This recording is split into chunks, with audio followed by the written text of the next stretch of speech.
Hello everyone, kenalin, nama gue Prin, gue dari Fuse Couple Virtual. So, before we start, let me open with a prayer first. Tuhan Yesus, Bapa di dalam surga, kami bersyukur, kami berterima kasih ya Tuhan untuk kesempatan di hari ini. Kalau hamba-Mu diberikan kesempatan untuk dapat sharing akan firman-Mu, biarkan Roh Kudus yang menuntun, yang membantu hamba-Mu ini untuk dapat menyampaikan isi firman Tuhan dengan tepat. And please bless us, bless everyone yang semuanya yang mendengar. Biarkan bukakan hati setiap dari kami, telinga kami, bukan saja untuk mendengar, tapi juga biarkan setiap dari kami dapat melakukan apa yang menjadi firman-Mu dan apa yang menjadi kehendak-Mu atas hidup kami. Dan biarkan hidup kami dapat menjadi berkat kemanapun kami pergi dan memuliakan nama Bapa di surga. We thank you Lord Jesus, kami serahkan sesi sharing pada hari ini hanya dalam tangan-Mu. Only in the name of Jesus we pray. Haleluya, amin. Oke, hello guys. Hari ini gue akan membawakan topik yang cukup menarik. It's about anger management. Bagaimana kita mengelola emosi dan kemarahan kita. I think this is a very important topic, ya. Because I think each and every one of us, we have to know how to process our anger and how to conquer it. Karena orang yang dewasa secara rohani, menurut gua, itu adalah orang-orang yang bisa mengendalikan dirinya, yang bisa mengendalikan emosinya. Right? Sebelumnya, gue mau buka dengan ayat Efesus di Efesus 4, ayat 26 sampai 27. Dikatakan begini, apabila kamu menjadi marah, janganlah kamu berbuat dosa. Janganlah matahari terbenam sebelum padam amarahmu. Dan janganlah beri kesempatan kepada iblis. Mungkin di hari-hari kita yang hektik, zaman now gitu kan, sangat normal ya bagi manusia itu bisa untuk marah gitu, untuk emosi. Ya karena itu adalah hasil dari emosi kita gitu. Bahkan kalau kita baca di Alkitab, Tuhan Yesus pun pernah marah ketika bait Allah dijadikan tempat untuk berjualan, right? Tetapi kitab Efesus remind us untuk jangan berbuat dosa ketika kita marah. Karena banyak orang yang berbuat dosa ketika mereka marah. Banyak orang yang lose control, dikuasai oleh kemarahan, lalu melampiaskannya dengan cara-cara yang keji, di mana akhirnya mereka melakukan perbuatan dosa.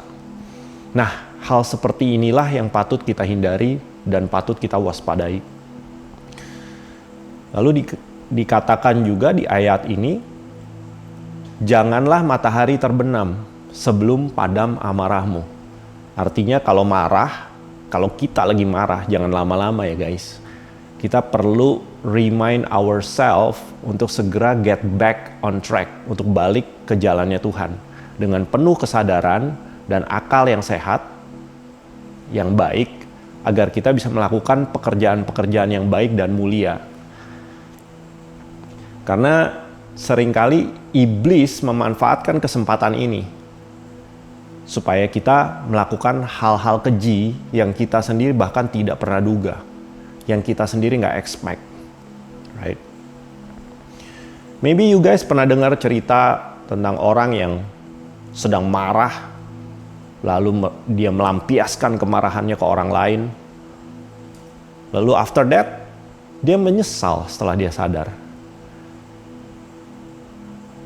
Dia akan berpikir, oh iya ya, kok saya tadi bisa melakukan hal seperti itu ya?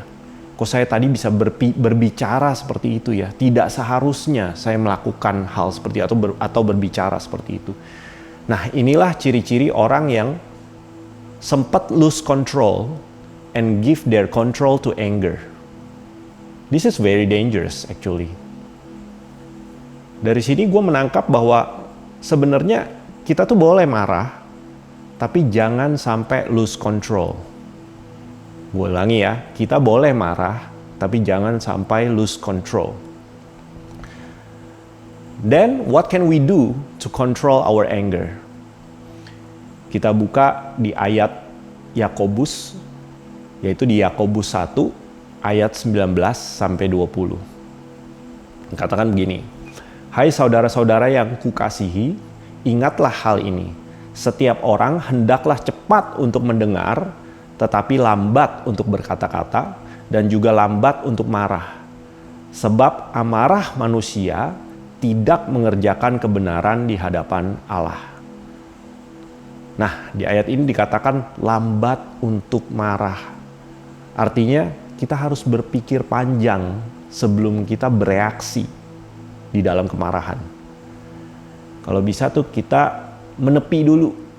Kalau udah mau marah gitu ya, kita tarik nafas panjang dulu, kita identifikasi dulu akar atau sebab kemarahan kita, lalu kita hadapinya dengan akal sehat.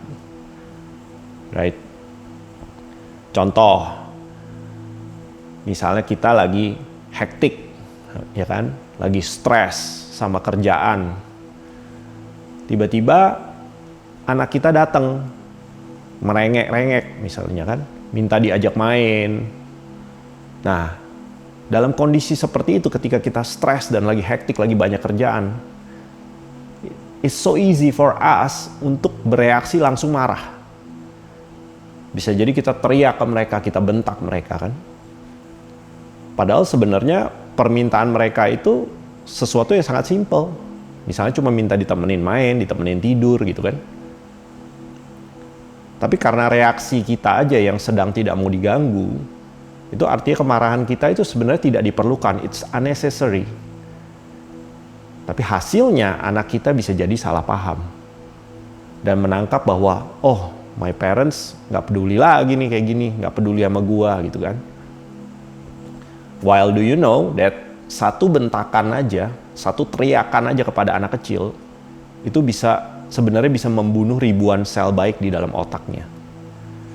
Jadi alangkah indahnya kalau kita bisa berpikir dulu sebelum kita marah.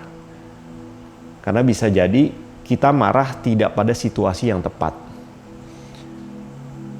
Janganlah kita jadi orang yang reaktif, tapi jadilah orang yang responsif. Dan meresponlah dengan hikmat dari Tuhan. Gue ulangi ya, janganlah kita jadi orang yang reaktif, tapi jadilah orang yang responsif dan meresponlah dengan hikmat dari Tuhan. Nah, hal berikutnya adalah tentang feeling. Feeling kita juga adalah keinginan daging. Kita nggak harus selalu mengikuti feeling kita. Nah, sebagai anak Tuhan, sebagai children of God, kita punya kemampuan untuk memilih jalannya Tuhan yang Tuhan tetapkan. Contohnya adalah kasih, kebaikan, kesabaran, dan emosi positif lainnya. Alkitab juga remind us untuk bisa forgive orang-orang yang udah pernah menyakiti kita, seperti bagaimana Tuhan Yesus udah forgive kita. Janganlah kita tinggal di dalam kekecewaan dan kepahitan, karena hal itu justru merugikan diri kita sendiri. That's why kita perlu untuk selalu mendekatkan diri kita dengan Tuhan. Connect with God, intimlah dengan Tuhan. Then we can ask wisdom and guidance from Him. Jadi ketika kita diperhadapkan dengan masalah, tantangan, ujian, we will have the right response. Because our response will determine the outcome. Dan ketika kita handle semua persoalan dengan kasih seperti Tuhan Yesus, maka sebenarnya kita bisa menang dari dosa. Bahkan kita bisa memenangkan jiwa. We can win souls. Isn't it amazing? Sekian sharing gua hari ini. God bless you all.